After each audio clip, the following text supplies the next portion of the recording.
Hold down, man. Suitcase this, my cell phone and my charger. Don't walk with a limp. Get it knocked off or missing, you gon' get it. Next time I see you ass, you gon' leave airlifted. Welcome back, everybody. You already know this K-Fraud TV, man, the one and only. I want to take the time, man, to say welcome to all my new subscribers. If you're new to the channel or whatnot, welcome aboard. My numbers don't went up a lot lately. Today I'm gonna go ahead and I'm gonna break it down to y'all and speak to y'all about $1.50s.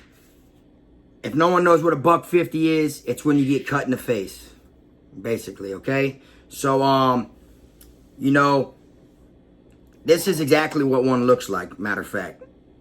All right? You see the razor blade on the toothbrush, you just, and it actually will rip someone open.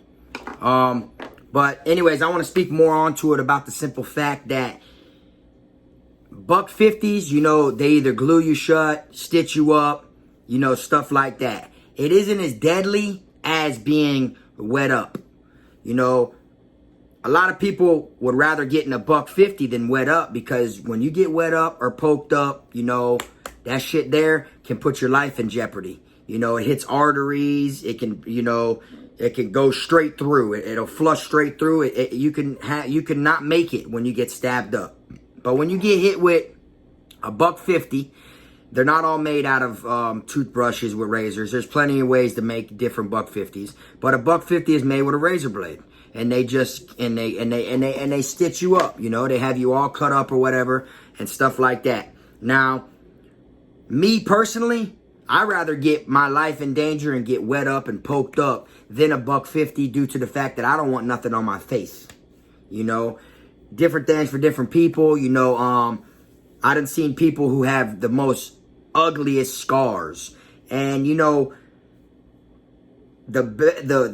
more messed up the cut is, the more uglier it's gonna heal for the person that got cut. Okay, like you see, like 75% population in Florida prison have cuts on their face in $1.50s. Normally, that when I got to prison, that meant like they were a thief, they snitched, or they were bad business, stuff like that. It was like a red flag when you seen someone with a $1.50. Okay, but that doesn't technically mean that anyone with a $1.50 got $1.50 for a reason. You get what I'm saying? You get put in some camps where people will just cut you to get you off the compound. You see what I'm saying? So it doesn't go by that no more, but that's normally what $1.50s were for. I got plenty of homeboys that got $1.50s that weren't neither of the things that I just mentioned, so it happens.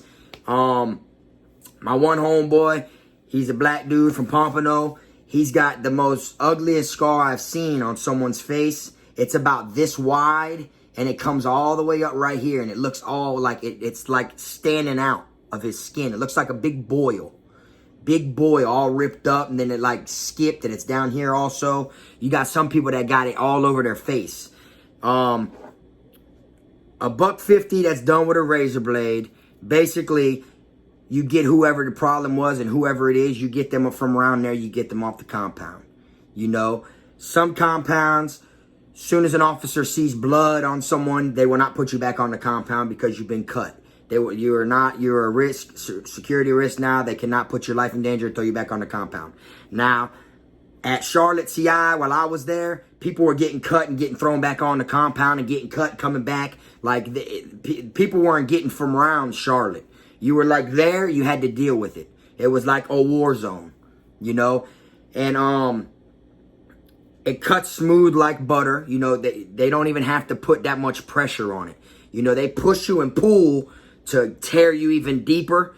And the worst $1.50 I ever seen done in DOC, I seen a dude's gums, like the top of his teeth from through his cheek, like he got cut so deep by a $1.50, like by a razor blade.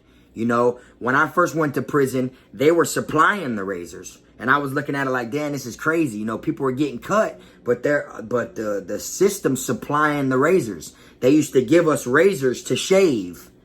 It'd be like $1 Bic lighter. I mean, like $1 Bic razor. like the ones that you see at the dollar store or the ones that are at Walmart, the little cheap pack where you get 10 for like $2. It'd be just like the single ones you get in the county jail. You know, it was those. And then it was nothing to get one and then pop it open and take the razor and go cut someone's face. So they were supplying the ammunition when I first got to prison. They were supplying the razors. You know, they come do shakedowns and stuff like that. And in different people's lockers, they'd have like a cup, which is like, people keep a cup usually in their locker.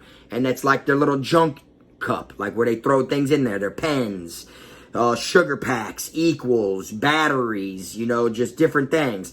And a lot of people would have just razors just standing up in there. Then they switched it up a little bit to where you had to sign to get one, and then you had to give them the old one back in order to get another one.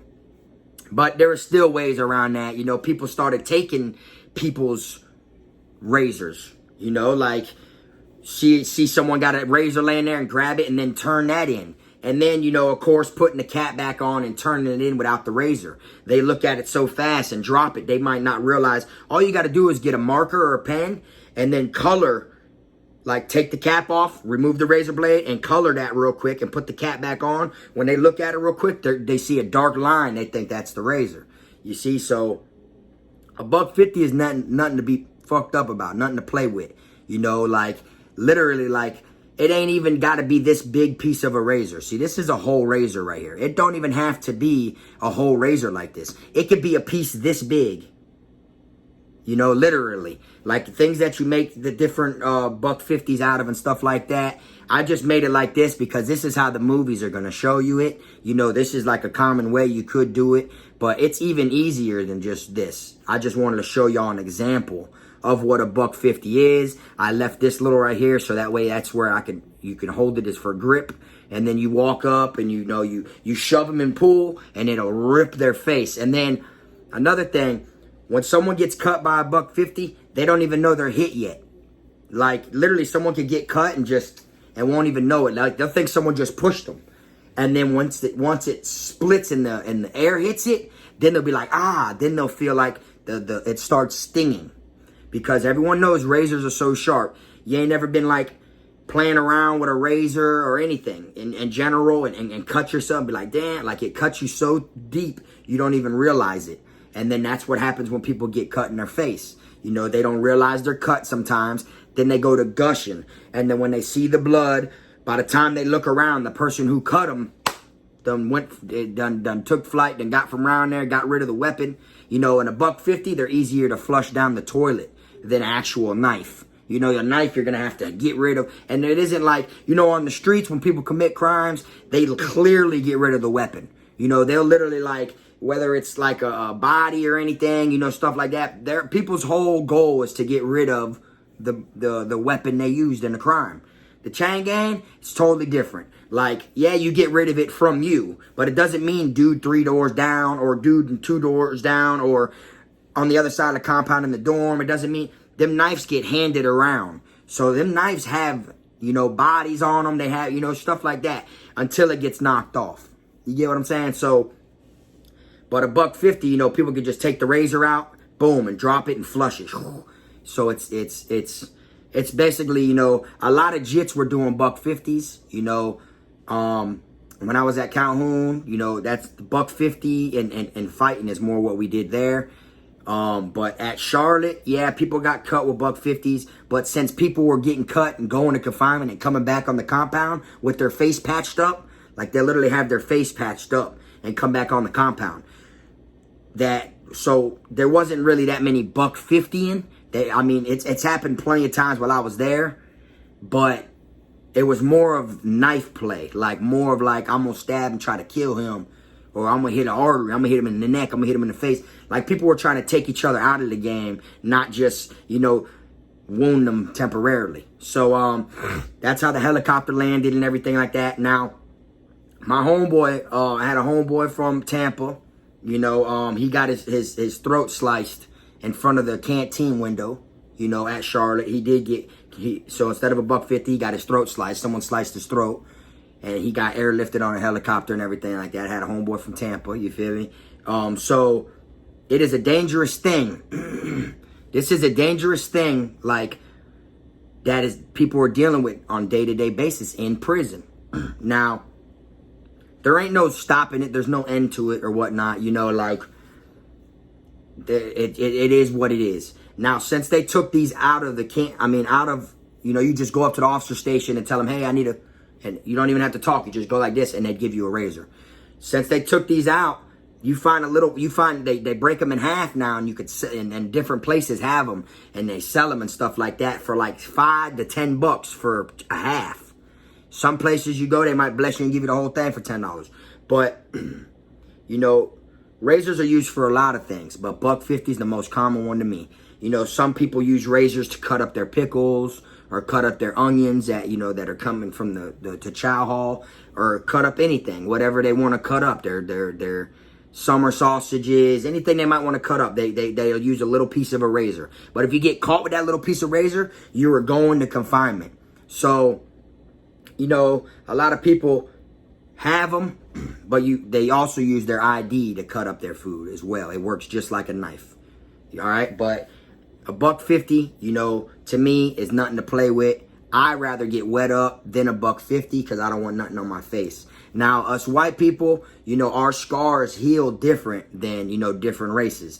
Different races, of course, their skin is darker, and then the scar's going to heal lighter.